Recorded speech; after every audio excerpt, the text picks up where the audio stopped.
What's up, everyone? Tyler from Jump in Real Estate, joined with my good friend Nick James from Pod Trials. How you doing, man? Great. I'm excited. I'm excited. Different, Oh yes, it's not just good. You're not following the good. tasks. I Okay, am. okay. Did my Well, homework. Nick, you want to tell everyone where you're at currently because you've had some changes in your life. Yes, yes. So if you're not familiar, that when you go to another country on a tourist visa, you have to leave said country in about 30 days, maybe 60. So I just left a few days ago. I left Thailand a few days ago, and I'm now here in Vietnam. Hoi An to be exact. Nice, nice. And Yeah. I saw a picture of you at the Lantern Festival. Yes, yes. That was sweet. So That was every sweet. full moon, they have like a lantern festival on the river. Well, actually, I thought it was special, and it was. Don't get me wrong, it was beautiful. But I thought I was like super lucky. I got here one day before the festival, and I saw it. I was like, oh, it is amazing. I went back the next night, and it was the same thing. I was like, oh, So if you haven't noticed yet, Nick is actually poolside, so he's living the digital nomad life, and it looks like there's like a digital. pool cleaner behind there, but that's just part of the show. She's a hired actor. We paid her good money to be part of this show. So, Nick, I think we're gonna change things up, and I don't have a would you rather question for you, but do you have anything for me? That's the big question. I do actually. Oh God. So, okay. So my question to you Yeah. is: would you rather have a super ambitious, like driven, like partner, like a girlfriend, or someone who's a little more like laid back and maybe like kind of more enjoys life? Or I guess a different way to phrase it: how ambitious of a partner do you want? Like, do they have to like be all in for business and side hustling, or are you okay with them not? I'll say this: I'm okay with my partner not being as ambitious as me, but I think I would appreciate if we were equally ambitious. I'll say that. Okay. So I don't know, but that's a very tough question. Do you have an answer to that one? Uh, Kind of. Actually, the reason I asked because I went through something like this. I had a girlfriend and we were together, and I was always like, work, side hustle. And I think it started to like annoy her because that's all I would think about and Yep. talk about. And she wasn't quite into the same like hustle, like let's start a business together type of mindset. So I saw some, you know, issues, I guess, there. And I think that's it. That's kind of the reason why I said equal ambition is probably a good thing, because you might naturally isolate one partner if you're focused.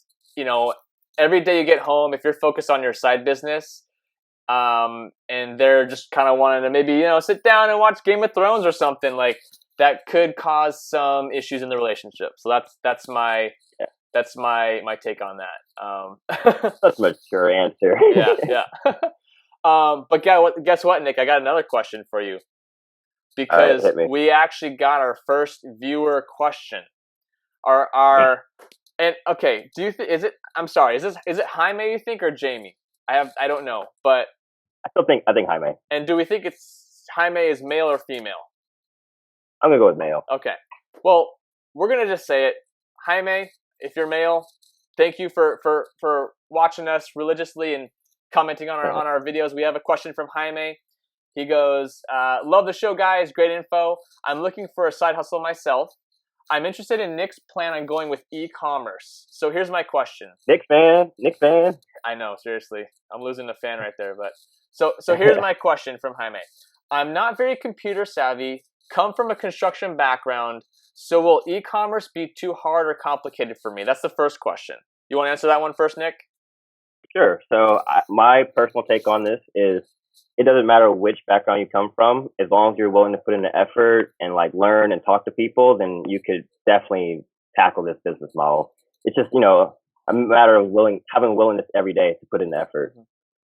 And that's a good answer, because you can kind of tell, obviously Jaime is kind of questioning. Okay, he identifies himself, but maybe as a construction worker, and he's thinking, okay, am I even qualified to jump into the e-commerce space? But I think you and I see this a lot with some of our friends, and personally too. I mean, for example, I knew nothing about real estate investing, and I got into it by learning and networking. And so I think that's a good example of regardless of your background or what you maybe identify as, you can jump into different industries pretty easily. I wouldn't say easily, but if you put the effort and work into it and try and gain that knowledge in that specific industry. It's definitely a mindset for sure. Definitely a mindset. His second question is also, what is the time frame from day one to when you're up and running, assuming you have time to work on it every day? So again, I don't have a definite answer. So each person learns at different speeds. They accomplish tasks at different speeds. Like my first shop, for example, took me about 2 months to create. I made a lot of mistakes along the way. I didn't actually reach out to people, ask who were more knowledgeable than myself. So I could have definitely saved some time there. The next shop, which I just built out, took me about a month. And this time around, I kind of follow up more along like what someone else who's already been successful, I followed what advice they had to say and talked to a lot more people, and it saved a lot more time. And the site's a lot better for it. So, yeah. Nice. Well, Nick, thank you for the answer. And Jaime, thank you for the question. Keep them coming, people. If you're interested in the side hustle life, and if you have questions about what we're doing specifically, leave a comment in the comment section below of this YouTube video, and we will be sure to try and answer it. So, this episode 5, Nick, can you believe we've been doing this for 5 weeks now? It's kind of crazy. Time flies, man. Feels like we just started this yesterday, but this is a different episode. We're not going to necessarily touch on updates in our current businesses. Honestly, I didn't have a ton of updates personally. Nick, I don't know where you were at, but we wanted to actually focus on a topic that is related to side hustle and business, and that topic is partnership. And so we wanted to kind of chat through strategies, the what, the why of partnership. And I think the reason why I particularly wanted to touch on that topic is because I used to have the mindset of being very one-track minded, in that I always wanted to be the sole owner of a company. I always wanted to be, the one and only boss in a company, and kind of own 100% equity in my ventures. And I'm not 100% sure where that came from. Maybe it was kind of seeing my father owning his companies personally and never really partnering. But I'm now realizing there is a tremendous value in partnerships. And so I think, there's two ways about it. You either want to do things all by yourself, or you are open to bringing in other people and taking a little bit of a hit in the equity side of things, but understanding that there's probably a bigger picture to that partnership, and hopefully you guys as a partnership can grow a business even bigger than you would by yourself. So, Nick, my question I think actually is, in your mind, how would you define a partnership? Yeah, so I would say a partnership is one where you can work with another person, where you each have different strengths and weaknesses, and your partner makes you complement each other. So, for example, maybe I'm not amazing at marketing, but I'm really good at not sales, but product development or research. Well, if I had a partner who was good at marketing, then we each could complement each other and build that business. So yeah, we basically would be able to go a lot further, which actually, funny enough, reminds me of a quote that I heard. If you want to go fast, go alone. If you want to go far, go together. So, oof, yeah, dropping knowledge right there. Knowledge. No, I think that leads perfectly into my next question, which is why even consider a partnership? And I think we touched on that quite a bit just now, and to kind of echo what you just said right there. I think the perfect partnership in a sense is if you're working with, let's say you can identify yourself as someone that has a weakness in X category. If you can find someone with a strength in X category that's your weakness, that's a perfect combination of putting two people together to really blossom and grow a business. And I think a good example that actually personally hits both of us is Nick and I both invested in a multifamily apartment complex in Louisville, Kentucky. Now, we knew nothing about that market. We knew nothing about acquiring a 80-unit property in the Midwest, but we knew people that did have that expertise.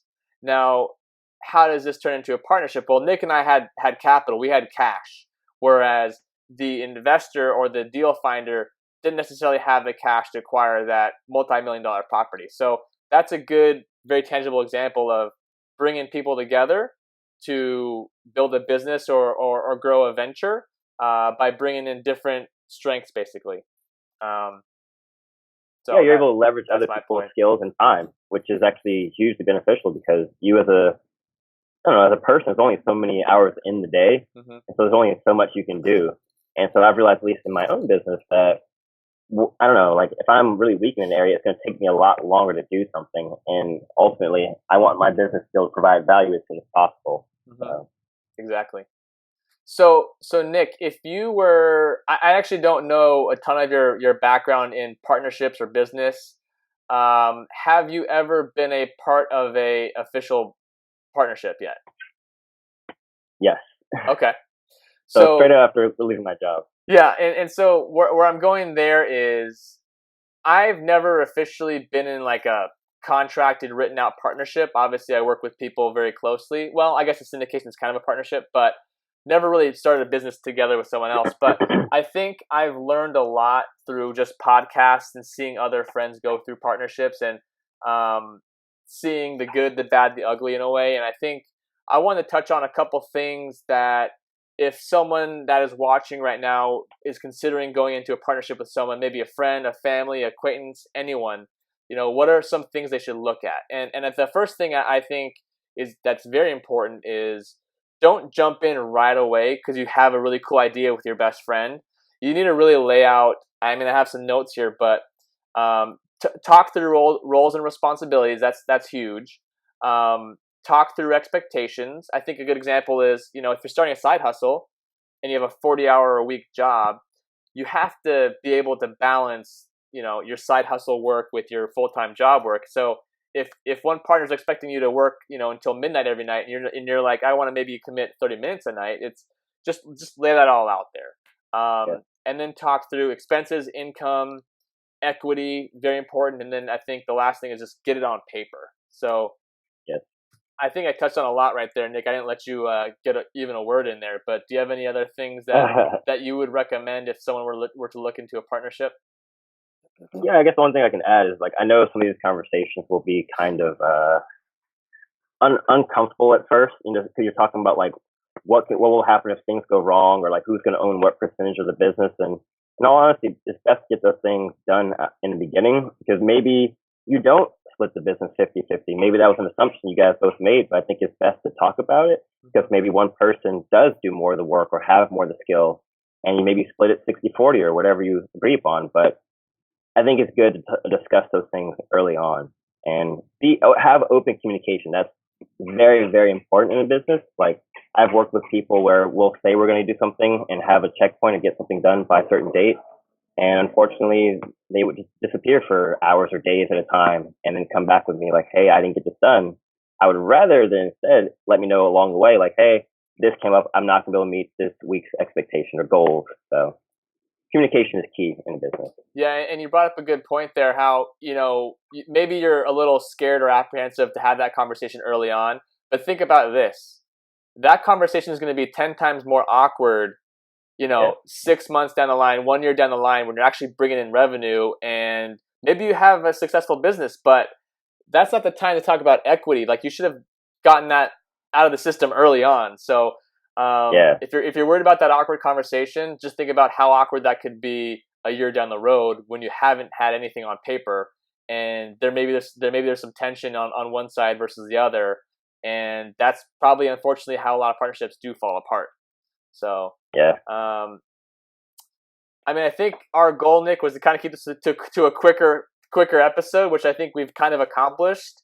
Do you have any last things? I think you mentioned something else earlier, but any last things you want to part our audience with? I have a quote. Ooh, a closing quote. I like it. Closing quote. I like it. So one thing that's really stuck with me is we are what we repeatedly do. Excellence then is not an act, but a habit. So it's really been for me like a huge game changer. Basically like showing up every single day, working towards my goals, and just doing like coming in with that mindset of, I'm just going to work on it every day, instead of like, I'm just going to grind it out for like 12 or 20 hours and then take a week off. Like instead, persistence is key, and like keep working at it. That got me thinking about I don't have the quote off the top of my head, but the concept is, okay, let's say you are walking outside at the park and you see a bunch of runners in a running group. All right, I might get some flack for this, but the person that's running every day doesn't need to go to a gym because they have that mentality and that consistency every single day to get out there and run in the snow, in the rain, whatever it is. So that I don't actually know where I was going too far with that with my input there. Trust me, I used to have a much more deeper response to that, but I guess I kind of lost that along the way. But it has to do with consistency. I mean, you're never going to have to really try and force someone who's running every day and has that discipline and consistency. You're never going to really have to force them to try and get to the gym because they already know that that's just part of their life. So I guess that's kind of where I was going. One more thing I can add to that is if you do see someone, so going to the running example, you see someone who is, let's say, running a 5-minute mile or something. If you're just starting out, don't compare yourself to that person who's running a mile at 5 minutes. Because they've worked at this for like months or maybe even years to get to that point. So a lot of times we don't see like the background or the effort that went into something. So that's my point. Is that person showed up probably every day and worked at that goal. So you just have to kind of do the same and be okay with where you are now, and just keep in mind where you want to be. Yep, very very well said, Nick. And with that, we're going to close up episode 5. Episode 5 is done.